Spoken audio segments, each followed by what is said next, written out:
When and then people are mad at the big head girl that what's her fucking name? That she looks like a mothership alien. The Snow White they got, the Puerto Rican Snow White. Jesus Christ. I'm forgetting her name. Jesus Christ. I did not know where you were going there. You know, yes. Okay. The young lady. So when it first what's her name? Rachel? Yeah, so now if you notice the spin on it, they're putting it all on her. Even Joe Rogan is calling out the disaster known as Snow White. It doesn't get any better than this. Joe Rogan wants DOGE to look into how the box office bomb Snow White cost $250 million.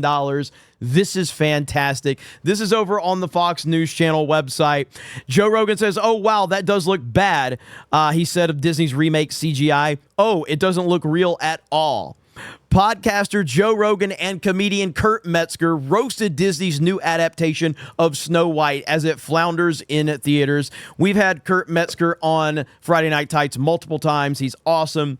So he's been on Rogan multiple times. Since it began its production in 2022, Disney's live-action remake of Snow White has made headlines due to multiple controversies, including a year-long delay, a debate over how to portray the original fairy tale Seven Dwarfs after scathing commentary from Peter Dinklage, an outspoken lead actress who prompted backlash with her public mockery of the original Disney film and supporters of President Trump.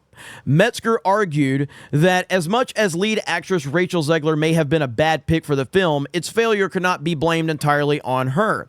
If you notice, they spin it on her. They're putting it all on her. I mean, I'm sure she sucks, but she is very young. She didn't write the script, right? I don't think she made the Dwarves decision. That was Sir Peter Dinklage, Metzger said.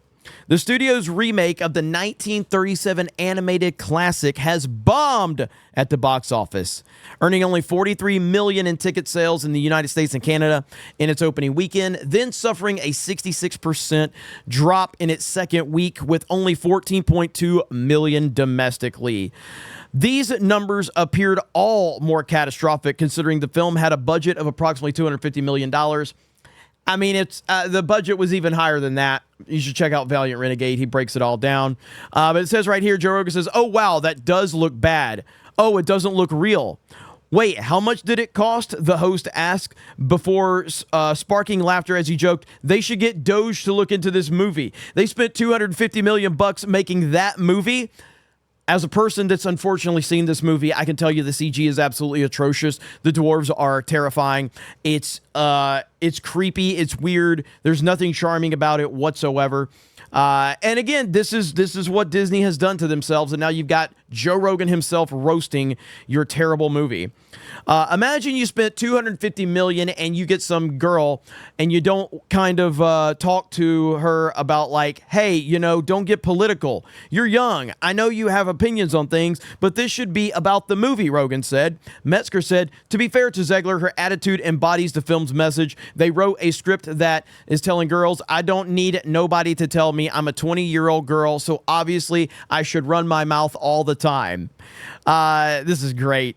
So now they've put it all on her. Now it failed. Here's what happened. She made the cardinal error of saying Free Palestine on Twitter. Metzger says she could say all men are bad and it's this and that. But once you do that, now they put the entire weight of the failure upon her.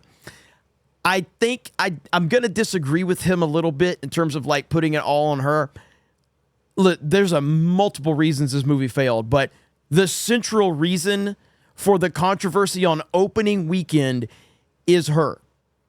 Historically, even bad Disney movies, they will open up to huge numbers in the opening weekend because the marketing and everything that leads people in. She put such a bad taste in so many people's mouth that even the opening weekend was a complete and total disaster.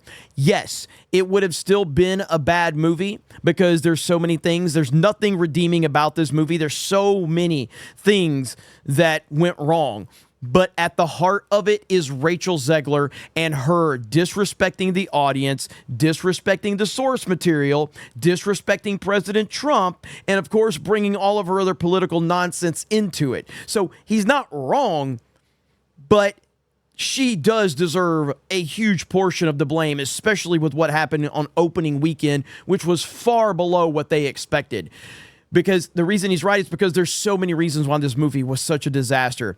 But she crippled the movie before it even had a chance at the box office to get that bump that they typically get on a lot of their live action remakes. They get these big bumps because it's got the staying power of the name and the branding and people are curious, but she ruined any curiosity with her running her mouth from the beginning. And once you had that horrible opening weekend, there was no recovering after that. We've seen bad Disney movies open and have a huge opening weekend, and even though they declined because word of mouth was so bad, because of that opening weekend, they were able to sustain enough just to break even. Not Snow White, not at all. Right here, Jonah Platt, the son of producer Mark Platt, slammed Zegler in a now deleted Instagram post. Yeah, my dad, the producer of an enormous piece of Disney IP with hundreds of millions of dollars on the line, had to leave his family to fly across the country to reprimand his 20-year-old employee and dragging her personal politics into the middle of promoting a movie for which she signed a multi-million-dollar contract to get paid and do publicity for, the younger Platt wrote. And that was absolutely fantastic. Now you've even got, Deadline here. Snow White, poisoned by controversy at box office, won't have a happy ending with a $115 million loss went wrong. It's going to have a bigger loss than that. If you go over to Rotten Tomatoes, 40% from the critics, 73% from the verified audience score. But when you click on that audience score, you go to all audience, it's at a 19%, and top critics have it at a 29%. So it is a disaster across the board in every single way possible. And listen, you get what you deserve, Disney.